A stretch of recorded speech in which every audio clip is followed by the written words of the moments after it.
ಓಂ ಸುಷುಪ್ತಿ ಉತ್ಕ್ರಾಂತ್ಯೋರ್ಭೇದೇನ ಓಂ.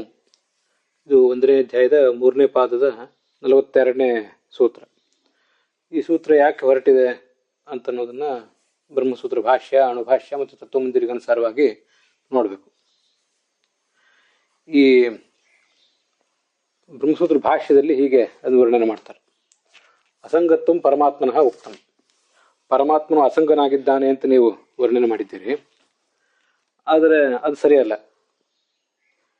ಅದು ಪರಮಾತ್ಮ ಅಸಂಗ ಆಗ್ತಾನೆ ಅಂತ ಅನ್ನೋದು ಸರಿಯಲ್ಲ, ಅಥವಾ ಪರಮಾತ್ಮ ಮಾತ್ರ ಅಸಂಗ ಅಂತ ಸರಿಯಲ್ಲ, ಜೀವನೂ ಅಸಂಗ ಆಗ್ಬಹುದು ಅಂತ ಪ್ರಶ್ನೆ ಮಾಡುವವರ ತಾತ್ಪರ್ಯ.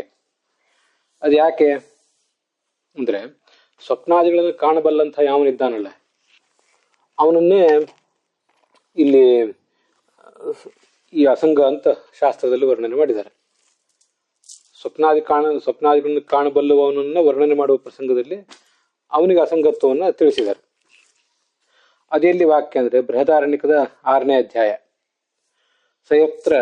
ಸಯತ್ತತ್ರ ಕಿಂಚಿತ್ ಪಶ್ಯತಿ ಅನನ್ವಾಗತಃ ತೇನ ಭವತಿ ಅಸಂಗೋಹ್ಯಯಂ ಪುರುಷಃ ಅಂತ.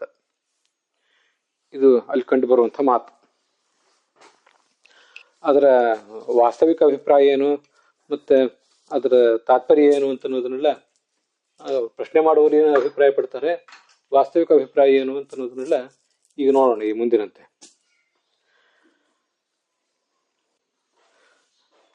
ಸ ಏಷಃ, ಈ ಪರಮಾತ್ಮ, ಇದು ವಾಸ್ತವಿಕ ಅರ್ಥ. ಏತಸ್ಮಿನ್ ಸಂಪ್ರಸಾದೆ, ಜೀವಾತ್ಮನ ನಿದ್ರಾವಸ್ಥೆಯಲ್ಲಿ. ಸಂಪ್ರಸಾದ ಅಂದ್ರೆ ಅಲ್ಲಿ ಮೂಲದಲ್ಲಿ ಏನು ಅರ್ಥ ಇದೆಯೋ ಅದು ನಾವೇನು ಮುಂತೊಂದ್ಸರಿ ನೋಡೋಣ ಬ್ರಹ್ಮಸೂತ್ರ ಭಾಷ್ಯ ಪಾಠ ಮಾಡುವಾಗ. ಸಂಪ್ರಸಾದ ಅಂದ್ರೆ ಜೀವನಿಗೆ ತುಂಬಾ ಸುಖ ಕೊಡುವಂಥ ಒಂದು ಅವಸ್ಥಾ. ಈ ಅವಸ್ಥಾದಲ್ಲಿ ನಿದ್ರಾವಸ್ಥಾ. ಸಂಪ್ರಸಾದ ಅಂದ್ರೆ ಸುಖ ಕೊಡುವಂಥ ನಿದ್ರಾವಸ್ಥಾ. ಆ ನಿದ್ರಾವಸ್ಥಾದಲ್ಲಿ ರತ್ವ ಅಂದ್ರೆ ರಮಿಸಿ, ತಾನು ಸುಖಪಟ್ಟು, ಚರಿತ್ವ ಸಂಚರಿಸಿ, ಎಲ್ಲ ಕಡೆ ಸಂಚಾರ ಮಾಡಿ, ಪುಣ್ಯಂ ಪಾಪಂಚ, ಜೀವ ಮಾಡುವ ಪುಣ್ಯ ಮತ್ತು ಜೀವ ಮಾಡುವಂಥ ಪಾಪ ಅವುಗಳನ್ನ ಕೇವಲ ದೃಷ್ಟೈವ ನೋಡಿ. ದೃಷ್ಟೈವ ಅಂದ್ರೆ ಕೇವಲ ನೋಡಿ, ಪುನಃ ಅಂದ್ರೆ ಮತ್ತೆ, ಪ್ರತಿನ್ಯಾಯಂ ಆ ಜೀವನ ಪುಣ್ಯ ಪಾಪಗಳಿಗೆ ಅನುಗುಣವಾಗಿ, ಪ್ರತಿ ಯೋನಿಹಿ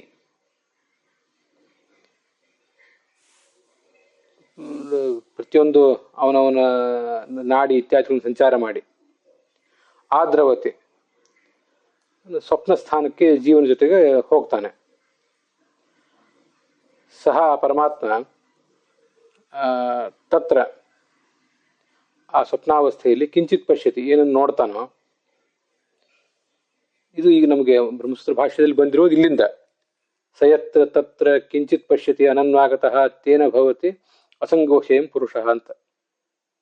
ನಾವು ಈ ಮೊದಲು ಸ್ವಲ್ಪ ಅದ್ರ ಹಿಂದಿನ ವಾಕ್ಯವನ್ನು ಕೂಡ ನೋಡಿದ್ವಿ. ತತ್ರ ಅಂದ್ರೆ ಎಲ್ಲಿ ಅಂತ ಬಂದ್ರೆ ಸ್ವಪ್ನಾವಸ್ಥೆಯಲ್ಲಿ ಅಂತ ಅರ್ಥ.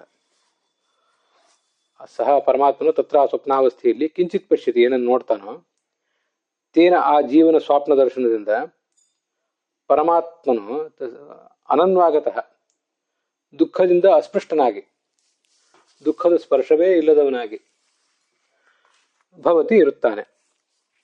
ಯಾಕೆಂದ್ರೆ ಅವನು ಅಸಂಗ ಅಯಂ ಪುರುಷ. ಅಯಂ ಪುರುಷ, ಈ ಪರಮಾತ್ಮ ಅಸಂಗ ಸಂಗರಹಿತನಾಗಿದ್ದಾನೆ ಅಂತಿದ್ರ ತಾತ್ಪರ್ಯ. ಅಂತೂ ಇಲ್ಲಿ ಅಸಂಗ ಅಯಂ ಪುರುಷ, ಅಸಂಗನಾಗಿರುವವನು ಯಾರು ಹಾಗಾದ್ರೆ ಅಂದ್ರೆ ಈ ಸ್ವಪ್ನವನ್ನು ಯಾರು ನೋಡ್ತಾನೋ ಅವನು.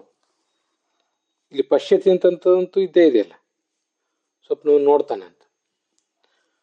ಅದರಿಂದ ಸ್ವಪ್ನವನ್ನು ನೋಡ್ತಾ ಇರುವವನು ಈ ಪರಮಾತ್ಮ ಯಾರಿದ್ದಾನೋ ಅವನೇ ಅಸಂಗ ಅಂತ ಗೊತ್ತಾಯ್ತು. ಸ್ವಪ್ನ ಭಗವಂತ ಯಾವತ್ತೂ ಎಚ್ಚರದಿಂದಿರುವವನು, ಅವನಿಗೇನು ಸ್ವಪ್ನ ಅಂತ ಅನ್ನೋದಿಲ್ಲ, ನಮಗೆಲ್ಲ ಗೊತ್ತಿದ್ದಂತೆ. ಹಾಗಾದ್ರೆ ಸ್ವಪ್ನ ಇರುವವನು ಜೀವನ ಅಂದಮೇಲೆ ಅವನೇ ಅಸಂಗ ಆಗಬೇಕು ಅಂತ ಪ್ರಶ್ನೆ ಮಾಡುವವರ ತಾತ್ಪರ್ಯ.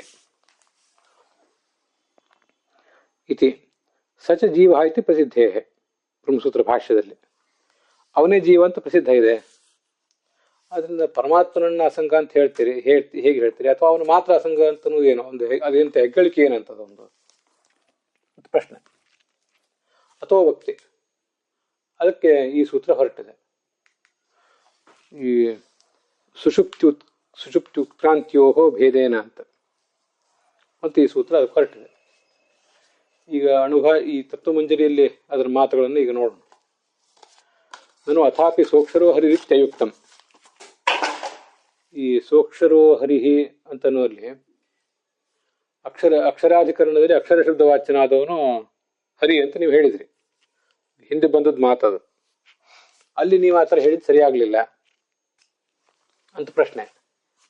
ಯಾಕೆಂದ್ರೆ ತದ್ಧರ್ಮಸ್ಯ ಅಸಂಗಂ ಅರಸಂ ಇತ್ಯುಕ್ತ ಅಸಂಗತ್ವಸ್ಯ. ಅಕ್ಷರ ಶಬ್ದ ವಾಚ್ಯನಾದವನು ಯಾರಿದ್ದಾನಲ್ಲ ಅವನಿಗೆ ಅಸಂಗತ್ವವನ್ನ ಅರಸತ್ವವನ್ನ ಹೇಳಿದ್ದಾರೆ. ರಸರಹಿತ ಅವನು ಅಂತ ಹೀಗೆಲ್ಲ ಹೇಳಿದ್ದಾರೆ. ಅದೆಲ್ಲ ಎಲ್ಲಿ ಬರಬೇಕದು ಅಂತಂದ್ರೆ ದ್ರವತಿ ಸ್ವಪ್ನ ಏವ ಸಯತ್ರ ಕಿಂಚಿತ್ ಪಶ್ಯತಿ ಅನನ್ವಾಗತಃ ತೇನ ಭವತಿ ಅಂತ ಹೀಗೆಲ್ಲ ಅಲ್ಲಿ ವರ್ಣನೆ ಬಂದಿದೆ. ಇದು ರಾಘವೇಂದ್ರ ಸ್ವಾಮಿ ಸ್ವಲ್ಪ ಹಿಂದಿನ ತಗೊಂಡಿದ್ದಾರೆ. ಬ್ರಹ್ಮಸೂತ್ರ ಭಾಷ್ಯದಲ್ಲಿ ಆಚಾರ್ಯ ಏನು ತಗೊಂಡಿದ್ದಾರೆ ಅದಕ್ಕಿಂತ ಸ್ವಲ್ಪ ಹಿಂದಿಂದು ರಾಘವೇಂದ್ರ ಸ್ವಾಮಿ ತಗೊಂಡಿದ್ದಾರೆ. ಇತಿ ಅನನ್ವಾಗತಃ ತೇನ ಭವತಿ ಇತಿ ವಾಜಸನೇಯೇ ಷಷ್ಠೇ ಅಧ್ಯಾಯೇ. ವಾಜಸನೇಯ ಅಂದ್ರೆ ಬೃಹದಾರಣ್ಯಕ. ಆ ಬೃಹದಾರಣ್ಯಕ ಉಪನಿಷತ್ತಿನ 6ನೇ ಅಧ್ಯಾಯದಲ್ಲಿ ಸ್ವಪ್ನಾದಿ ದೃಷ್ಟು ಜೀವಸ್ಯ ಪ್ರತೀತೆ. ಸ್ವಪ್ನಾದಿಗಳನ್ನು ಕಾಣಬಲ್ಲಂತಹ ಜೀವ ಏನಿದ್ದಾನೆ ಆ ಜೀವನಿಗೆ ಇದನ್ನ ಪ್ರಯೋಗ ಮಾಡಿದ್ದಾರೆ. ಸರಿಯಾ? ಸವಾ ಏಷ ಸಂಪ್ರಸಾದೋ ರತ್ವಾ ಚರಿತ್ವಾ ದೃಷ್ಟವೇ ಪುಣ್ಯಂ ಚ ಪಾಪಂ ಚ ಇತ್ಯಾದಿ ಜೀವಲಿಂಗ ಬಾಹುಲ್ಯಾತ್. ಸುಖ ಪಡುವುದು, ಸಂಚಾರ ಮಾಡುವುದು, ಪುಣ್ಯಂ ಪಾಪಂ ಚ, ಪುಣ್ಯವನ್ನು ಪಾಪವನ್ನು ನೋಡಿ ಅಂತ ಹೀಗೆಲ್ಲ ಪುಣ್ಯ ಪಾಪ ಇರೋದೆಲ್ಲ ಜೀವನಿಗೆ, ಹೊರತು ಪರಮಾತ್ಮನಿಗೆ ಅದಿಲ್ಲ ಅಂತ. ಇವೆಲ್ಲ ಜೀವನ ಧರ್ಮಗಳೇನಿವೆ ಅದು ನಮಗಿಲ್ಲಿ ಕಂಡು ಬರ್ತಾ ಇದೆ. ಆದ್ರಿಂದ ಇದೆಲ್ಲವೂ ಜೀವನಿಗೆ ಸಂಬಂಧಪಟ್ಟ ವರ್ಣನೆ. ಜೀವಲಿಂಗ ಬಾಹುಲ್ಯ, ಅನೇಕ ಜೀವನ ಲಿಂಗಗಳನ್ನೇ ಅಲ್ಲಿ ವರ್ಣನೆ ಮಾಡಿದ್ದಾರೆ. ಸ್ವಪ್ನಾದಿ ದೃಷ್ಟತ್ವಸ್ಯ ಜೀವೇ ಪ್ರಸಿದ್ಧೇಶ್ಚ. ಸ್ವಪ್ನಾದಿ ದೃಷ್ಟತ್ವ ಅನ್ನೋದು ಜೀವನಲ್ಲೇ ಪ್ರಸಿದ್ಧವಾಗಿದೆ, ಇದೆಲ್ಲರಿಗೂ ಗೊತ್ತಿದ್ದೇ ಇದೆ, ಅದನ್ನು ನಾವು ಮತ್ತೆ ಪ್ರತಿಪಾದಿಸಬೇಕಾಗಿಲ್ಲ.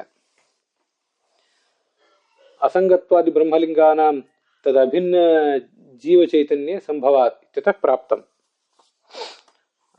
ಅಸಂಗತ್ವವನ್ನು ಅಲ್ಲಿ ವರ್ಣನೆ ಮಾಡಿದಾರಲ್ಲ ಅಂತಂದ್ರೆ ಅಸಂಗತ್ವವು ಜೀವನಿಗೆ ಬರಬಹುದು, ಯಾಕೆ ಬರಬಾರ್ದಂತ ಏನಿಲ್ಲ.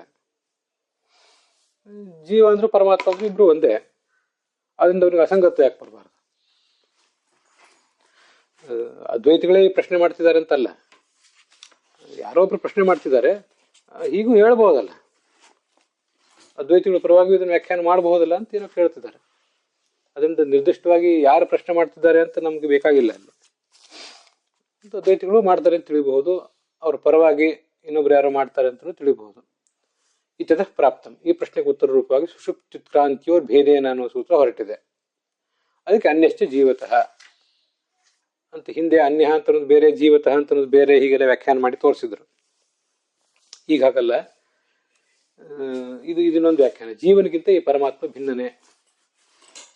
ಆ ಬೃಹದಾರಣ್ಯಕದ ಮಾತನ್ನು ಗಮನಿಸಿದ್ರೆ ಕೂಡ ಪರಮಾತ್ಮ ಜೀವನಿಗಿಂತ ಭಿನ್ನ ಅಂತಾನೆ ಗೊತ್ತಾಗ್ತದೆ, ಜೀವನಿಗಿಂತ ಭಿನ್ನನೂ ಆಗಿದ್ದಾನೆ ಅಂತ ಅಣುಭಾಷ್ಯದಲ್ಲಿ ಅದನ್ನು ವರ್ಣನೆ ಮಾಡಿದ್ದಾರೆ. ಅದರ ವ್ಯಾಖ್ಯಾನ ತತ್ವಮಂಜರಿಯಲ್ಲಿದೆ 160ನೇ ಗದ್ಯ ಭಾಗದಲ್ಲಿ. ಅದನ್ನ ಮುಂದಿನ ಭಾಗದಲ್ಲಿ ನೋಡೋಣ.